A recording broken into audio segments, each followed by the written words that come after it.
Continuando com o livro Reportagens de Além Túmulo, Espírito de Humberto de Campos, Psicografia de Chico Xavier. O caso de hoje, o doutrinador rigorista. Palavra vigorosa e inflamada, o pregador espírita alongava-se na exposição de sempre.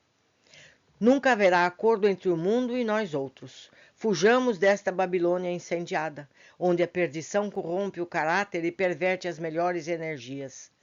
Neste pântano terrível, as víboras peçonhentas do crime rastejam em todas as direções. Salvaguardemos a distância das sombras densas do pecado. Observai o abismo sobre vossos pés, trevas por todos os lados. Nas mais ínfimas estradas, a visão invariável de poeira e lama, pedras e espinhos desencoraja o viajor, anteriormente dominado de idealismo e esperança. Revelemos a nossa repugnância diante do mundo criminoso e perdido. Recordemos os santos magnânimos que iluminavam o quadro das civilizações nos dias mais escuros. Todos eles fugiram do planeta perverso. É que nesse lamaçal imenso, as melhores aspirações do espírito se perdem na borrasca do mal, longe de Deus. Meu Deus do céu, hein, meus amigos? Ele parece um sacerdote da Idade Média, não é? Mas continuemos. Macário Barroso era, assim, rigorista e implacável. Dirigindo considerável agrupamento espírita, sua atitude desconcertante alcançava a comunidade inteira, dilatando preocupações e tristezas, fazendo escassear alegrias. As jovens colaboradores nos seus trabalhos de difusão doutrinária não deveriam manifestar os júbilos próprios da mocidade, cheia de sonhos e gargalhadas infantis, chilreios de pássaros felizes nos galhos fartos da vida, considerados por Macário como impulsos inconvenientes da meninice, requisitando repreensões ásperas. Não concordo com traço algum que nos recorde as perdições do mundo. Simplifiquemos tudo, combatamos a falsidade de certos princípios que escancaram a porta dos pecados miseráveis. Não reconhecia, porém, orientador, que simplicidade não significa violência e que os enganos de concepção tanto podem permanecer naquele que se atira à irreflexão, como no homem que deseja amadurecer o fruto quando a fronde verde apenas oferece flores ternas. Macário, todavia, apresentava fenômenos singulares. Extremista de opinião, impressionava favoravelmente a quantos lhe ouvissem pareceres, porque, no fundo, era homem devotado e sincero. Não concedia a si mesmo nenhum entretenimento, nenhum prazer. Sacrificava-se quase totalmente nos princípios de que se tomara mérito pregador. Revelava gestos de profunda nobreza nos companheiros da fé, e a sinceridade é sempre sedutora, onde quer que permaneça. Por isso mesmo, a psicologia de sua individualidade brilhante apresentava situações de enorme complexidade. É que o prestigioso orientador não sabia identificar as necessidades alheias, senão através dos primas que lhe eram peculiares. No seu modo de observar, todos os casos deveriam estar afinados pelas características do que lhe era próprio, porque aguardava escabrosas impressões do passado individual, em virtude de experiências cruéis na luta humana. Criara padrão exclusivo e errôneo para julgar os outros. Pintava o negro qualquer paisagem do mundo, condenava seu tempo, não tolerava os amigos que se decidissem ao trabalho da coletividade em ambientes até agora estranhos à expressão religiosa, quais a política, a ciência, a autoria administrativa e o círculo das finanças. Compreendia à sua maneira que Jesus não poderia partilhar trabalhos diferentes da atividade puramente mística em si mesma. E se algum companheiro manifestava propósitos de cooperar nesses setores, Macário exibia profunda admiração e observava: não concordo. Semelhante atitude é de escândalo da volta ao mundo que deveremos detestar. Se, em plena rua, alguém lhe mostrasse uma casa de esporte ou algum recanto de alegria popular, Barroso afastava-se intencionalmente, baixava os olhos e tornava a outro rumo, esclarecendo: são remanescentes de Sodoma e Gomorra, redutos do crime, que o fogo consumirá algum dia. Meu Deus do céu, parece um sacerdote fanático. Mas é o que ele era, né? Seguindo. Furtava-se deliberadamente de toda palestra em que houvesse preocupação, embora correta, pelos problemas da vida social, e fugia à conversação onde o bom humor estivesse amenizando as agruras do caminho comum dos seres humanos. Apesar de bondoso e sincero, isolou-se aos poucos, afastando-se de amigos e companheiros e até de afeições. Cheio de preocupações salvacionistas, era sempre fecundo em apelos, conselhos, advertências, onde quer que estivesse, sem a necessária seleção de valores, lugares e situações. O que definia, no entanto, como intenção regeneradora, não era mais do que a imposição de ideias próprias, com o esquecimento de que, para beneficiar com proveito, deveria dirigir-se à esfera mental de cada um dos irmãos na luta, sem obrigá-los a procurar o plano em que se mantinha. Debalde, a carinhosa mãe, lhe observou os perigos da situação. Inutilmente, os amigos solicitaram-no a transformação precisa. Macário foi implacável. Preferiu a solidão, a necessidade, o abandono. Declarava-se amedrontado do mundo, onde a bagagem dos seus erros se tornara volumosa e exigia de todos os companheiros exteriorizassem receios iguais aos dele. Via monstros em todos os recantos, perversão nas alegrias mais inocentes. E foi assim rígido e inflexível, sem ceder absolutamente a ninguém, que o bondoso doutrinador regressou à esfera espiritual. Desprendera-se da zona carnal quase sozinho, como preferia viver no radicalismo dos princípios pessoais. Muita gente passou a catalogá-lo na relação dos santos, tais os supostos sacrifícios que Barroso revelava na existência terrestre, os quais, na realidade, não passavam de imposição da sua personalidade intransigente. Todavia, enquanto o reduzido grupo erigia ao desencarnado no mundo as homenagens, o doutrinador passou as surpresas inesperadas na esfera diferente de ação. Fundamente desapontado, não encontrou a paisagem que aguardava. Achou-se sem ninguém, exclusivamente sozinho. Que região era aquela constituída de montanha gelada?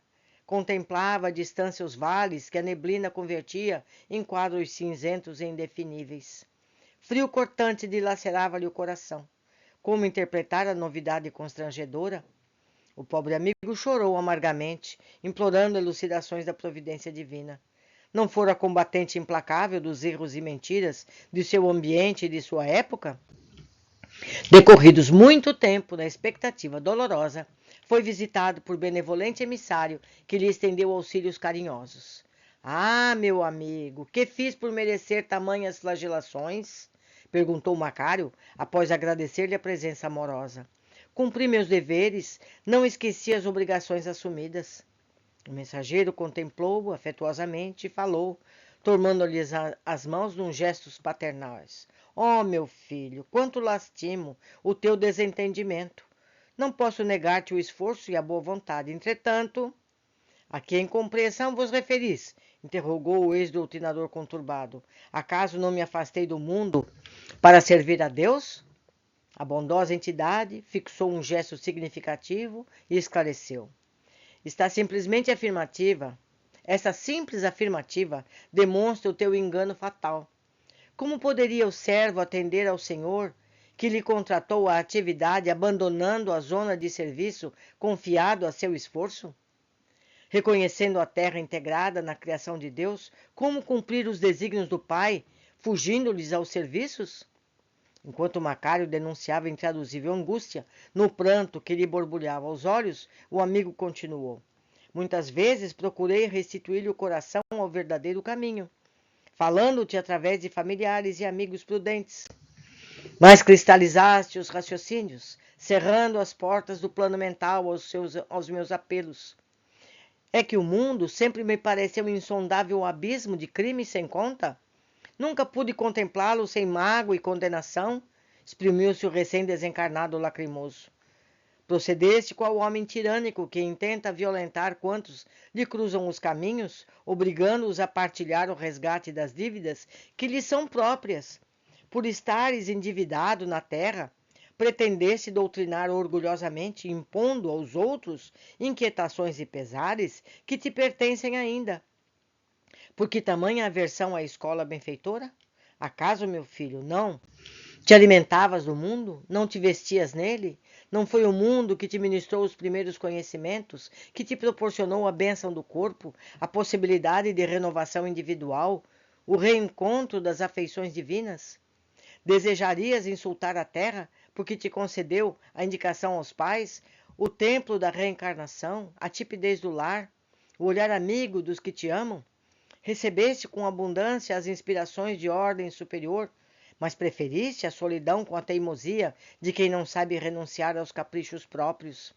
Pregaste a palavra em nome de Jesus, convocando os ouvintes a receberem imposições, esquecendo que o Mestre Divino não esperou pelas criaturas na esfera de sua glória, mas veio até nós ajudando-nos a cada um. Valendo-se da pausa intencional que o mensageiro imprimiu à elocução, clamou Barroso desalentado. Amedrontava-me os antros de perdição. Por que pavor e não piedade? Inquiriu o sábio serenamente. Não te interessavas pelos enfermos do corpo? Como desprezar, cheio de asco injusto, os doentes da alma? Não te aproximavas carinhosamente dos mutilados físicos? Por que a repugnância para os aleijados espirituais? Não há lugares desprezíveis para o cristão fiel, porque em toda parte é possível praticar o bem com Jesus. Macário, muito triste, arregalava os olhos, começara a entender a amarga situação. Tentando, porém, a derradeira justificativa, exclamou: seduzia-me a lembrança dos santos. No entanto, antes que se alongasse em considerações novas, o mensageiro acrescentou: não conhece, todavia, os santos de Júpiter ou Saturno. Tens notícia apenas dos que glorificaram na terra. Forçoso, pois, é reconhecer que no mundo que detestaste saíram os Simão, Pedro, os Paulos de Tarso, que tanto admiras. Desse modo, claro, estás o mundo somente será perverso para quem o fixe nutrido intenções ou reminiscências dessa natureza. Macário Barroso experimentou tremendo choque. Entender, enfim, o equívoco ruinoso das suas antigas concepções, caindo em amargurado silêncio. Daí a instantes o emissário endereçava um gesto de adeus. Oh, amado benfeitor, suplicou o infeliz, banhado em lágrimas, por quanto tempo ficarei aqui abandonado neste monte gelado? Esta montanha, esclareceu a generosa entidade, deve representar profundo símbolo no teu coração. Não basta subir ao topo da cultura e do conhecimento intelectual. É preciso haja sol de compreensão e amor que ilumine e aqueça a culminância. Emocionado, Barroso suplicou ainda: abençoado amigo, mensageiro do Altíssimo, ensinai-me a reparar meus erros para a redenção da minha pobre alma. Auxiliai-me para não me negueis as vossas mãos. O benfeitor, prestes a partir, dirigiu-lhe significado olhar e acrescentou: tens bastante conhecimento para compreender a magnanimidade do nosso Pai. Tua questão, Macário, é com o mundo. Antigamente erraste, enlameando-te nas estradas. Presentemente renovaste o erro, fugindo ao serviço. Não tenho outro conselho para teu coração, além da fórmula que procuraste, o credor, conhecer a própria conta. Quanto ao mais, meu irmão, confia na bondade do mundo, que Deus te conceda acréscimo de misericórdia no resgate justo. Meus amigos, a gente tem que viver no mundo em que vivemos. Jesus não entrava na casa de todos. Não é verdade? Mesmo sendo criticado, Jesus estava em toda parte. E nós temos que ser assim. O lírio nasce no lodo. Nós precisamos ser puros no ambiente em que estivermos. Não devemos nos enclausurar fugindo das situações. Temos que viver as situações de forma santa. Por hoje ficamos aqui. Aguardaremos a próxima lição. Até lá.